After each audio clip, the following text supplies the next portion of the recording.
Hey, just before we begin, if you enjoyed this video, please consider subscribing, leaving a comment, a cheeky wee like, even follow me on my socials, and I'll see you on the other end.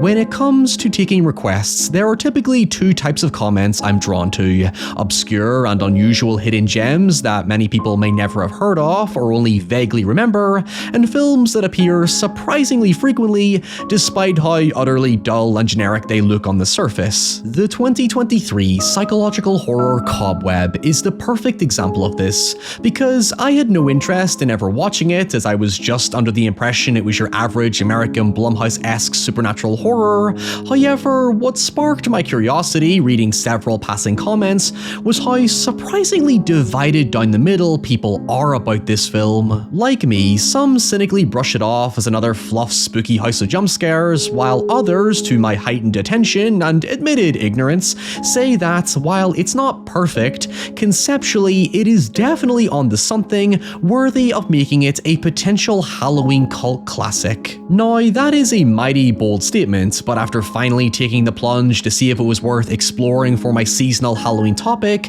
I actually did find myself agreeing with the latter perspective, because if you've been around my channel for a good while now, you'll know I have an undying affinity for schlocky childhood trauma supernatural horrors from the early to mid 2000s like Boogeyman and Darkness Falls, and COBWEB seems to channel that era, whether intentional or not, remarkably to a fault. It's not particularly scary or profound, and even to director Samuel Bodan's own admission, it heavily leans into classical tropes and cliches for thematic effect. However, to me, COBWEB evokes a nostalgic callback to the exaggerative nightmares I had from my childhood, with a surprisingly bleak and brutal subject matter that I now fully understand why critics and audiences were left so divided. All I'll say for now is that COBWEB slowly escalates to an absolutely batshit insane final act that reminded me of Malignant meets a very particular troubled porcelain doll movie I covered a few years back. So if that's piqued your interest somewhat, brace yourself for my imperfect recommendation for Halloween 2025.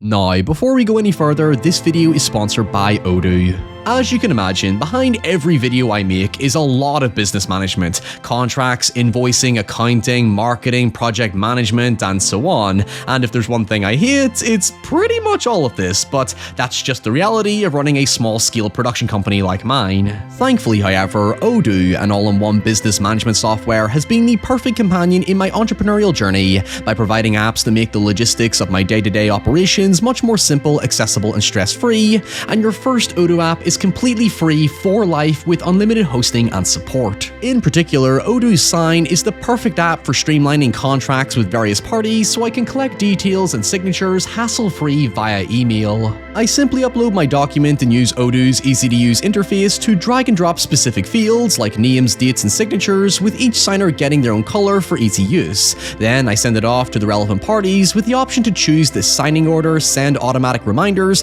and even track progress in real time. It saves so much time and administration, so I can just get back to working on the next video, ensuring my schedule is as efficient as possible. You can check out Odoo today by clicking my link in the description box below and getting started for free using its first app offer. And thanks again to Odoo for supporting my channel.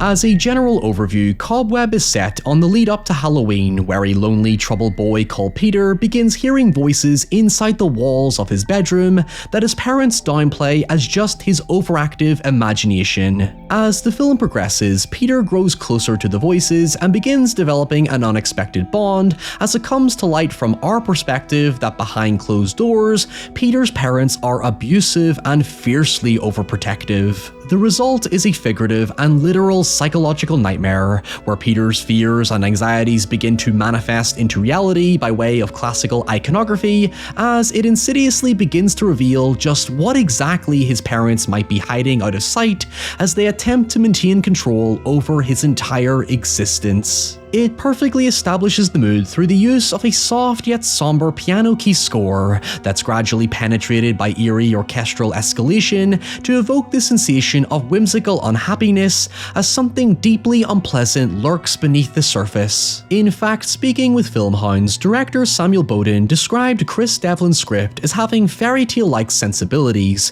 which Bodan later compared to Brother Grimm tales when speaking with Screen Rant. It's clear from Bodan that purely through aesthetics and brooding composition, COBWEB aims to present an exaggerated reality from the subjective perspective of a perpetually scared and abused child who has come to see his parents as monsters. This intent is supported by writer Chris Devlin, who explained to Creative Screenwriting that he not only drew from his own relatable childhood experiences of feeling petrified in bed from being hyper-aware of every sound and shadow and what your imagination can conjure, but also just the blunt awareness of a helpless child realizing he has no protectors or guardians in what should be a place of safety and sanctuary. It very much explores how parents affect our emotional development, as Peter is constantly contending with both extremes of his parents, with his intensely passive-aggressive mother Carol persistently claiming that everything she and his domineering father Mark do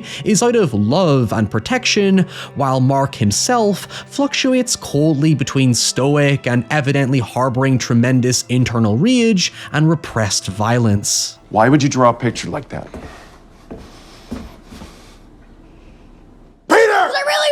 No, you did not! Obviously, anyone familiar with Anthony Starr knows he's perfectly cast here because he channels a similar volatility to his performance as Homelander, where you're always on the edge just waiting for him to lash out at any moment. It's an intimidating performance that's frighteningly complemented by Lizzie Kaplan, who provides a different type of manic energy, creating two contrasting extremes of abusive parenting. Hell, in the film's one actual nightmare scene later on, you have become so fiercely ingrained into Peter's terrifying perception of his parents, like two evils colliding, akin to the real-life horrors of Fred and Rose West, that when you see these exaggerated ghostly actions, you just accept that this could all be real.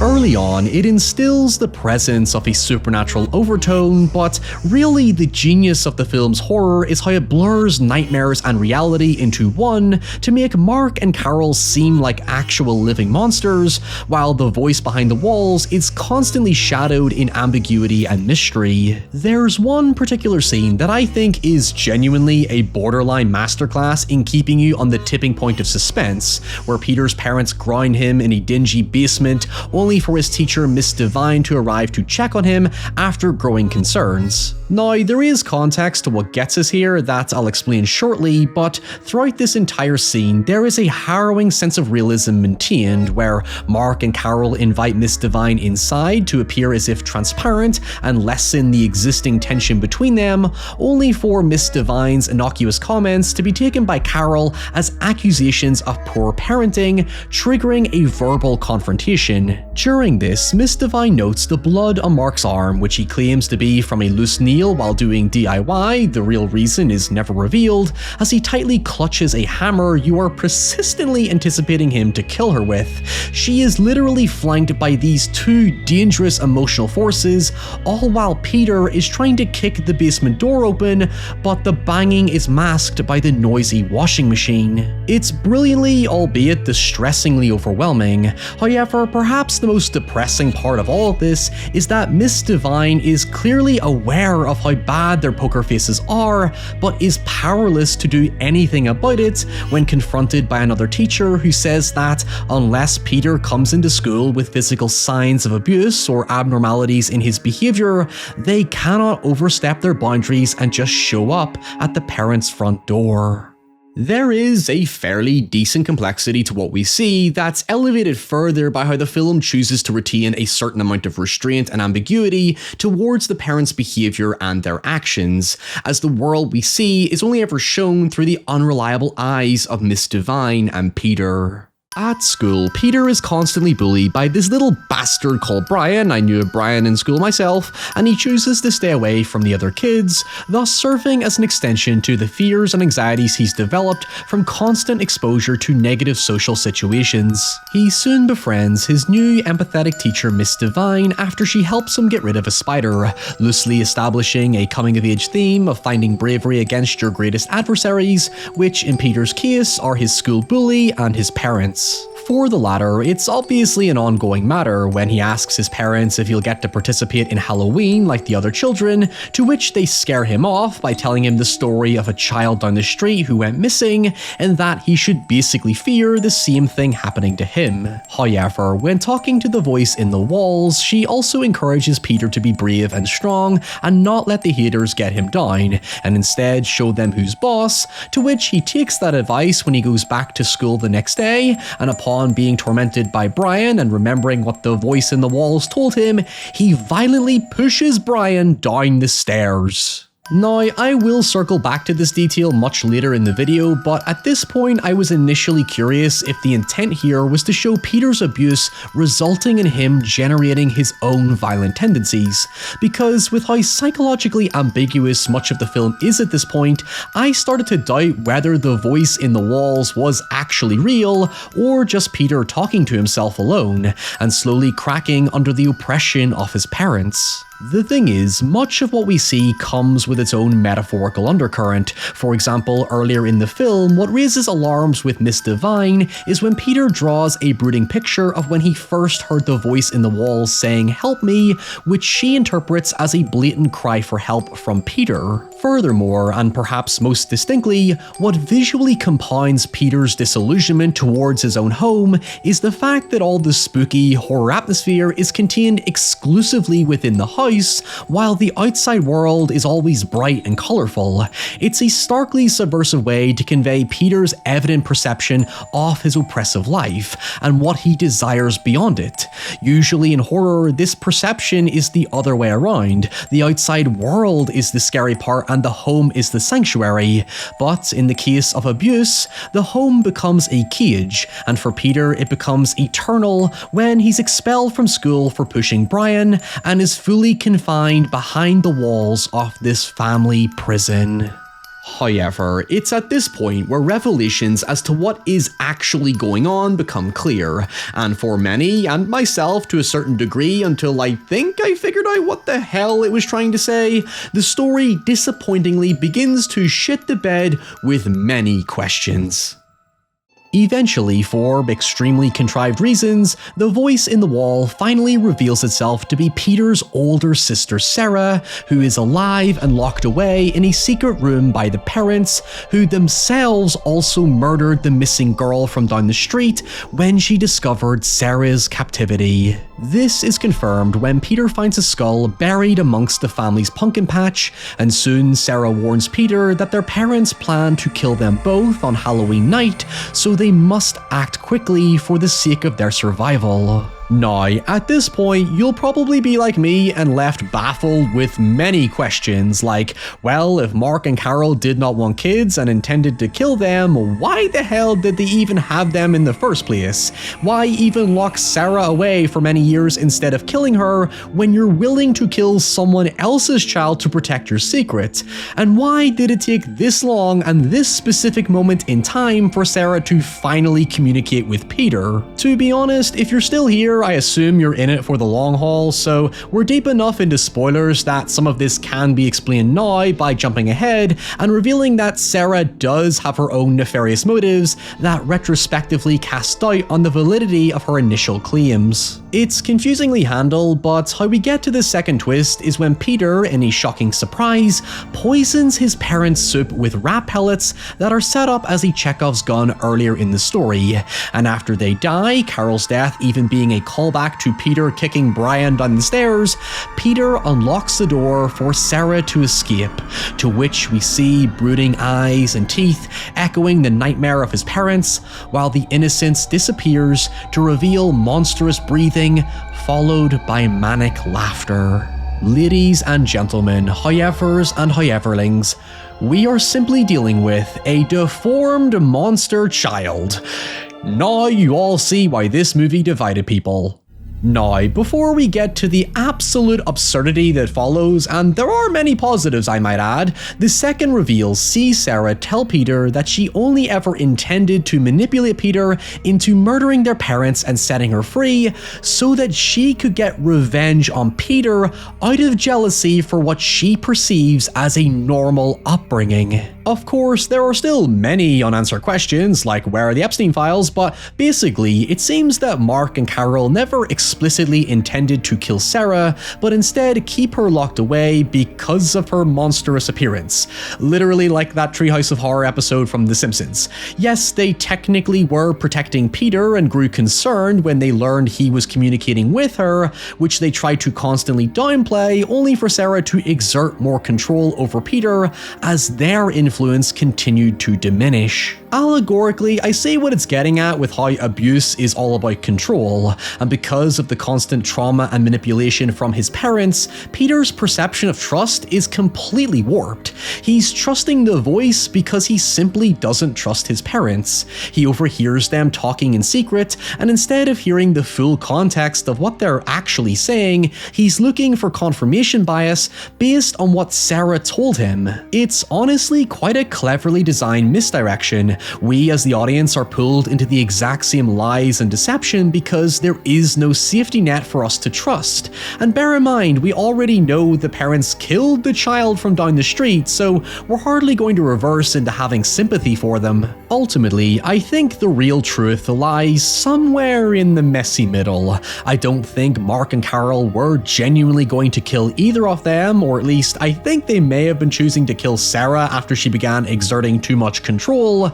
However, if there is one thing that is absolutely certain, Mark and Carol are to fundamentally blame for everything, because their oppressive cycle of abuse has nurtured that violent and manipulative behavior into Sarah. In a way, she kinda uses their tactics to get Peter to do her bidding, and I said I would call back to this later in the video. This nurturing of dangerous behavior is already echoed into Peter when he pushed Brian down the stairs. Let's not forget, from the outside looking in, Peter even fucking kills his parents because a voice in the walls told him to.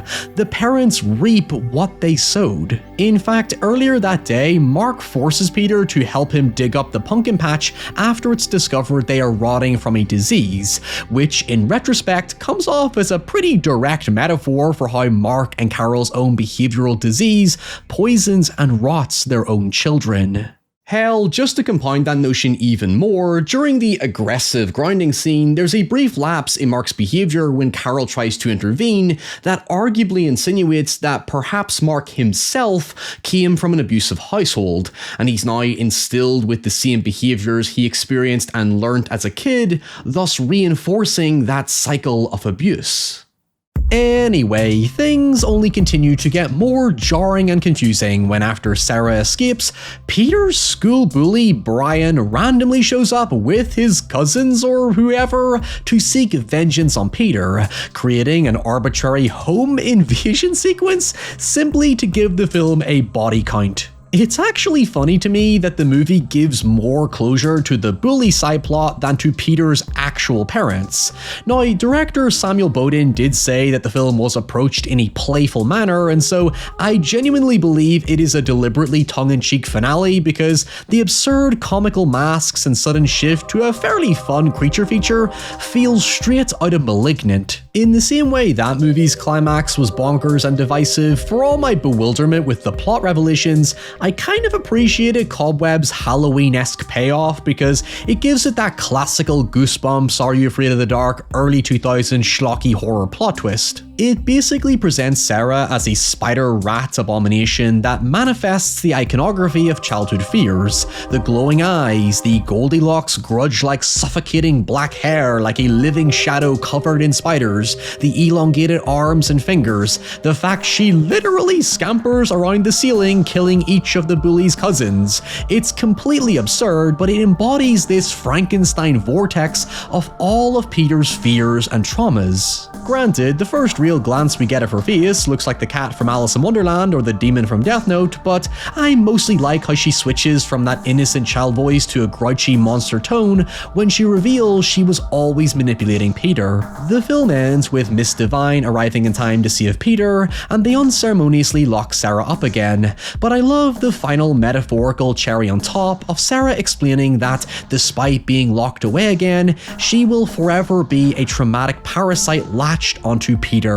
Every shadow, every creak, every movement from the corner of his eye, every time he questions whether the front door is locked, he will always think of her. Obviously, it's far from a clean, coherent conclusion, but that symbolic notion that trauma doesn't just simply go away and is something Peter will have to learn to live with, at least gives an appropriate groundedness to the fairy tale-like energy that encompasses the film.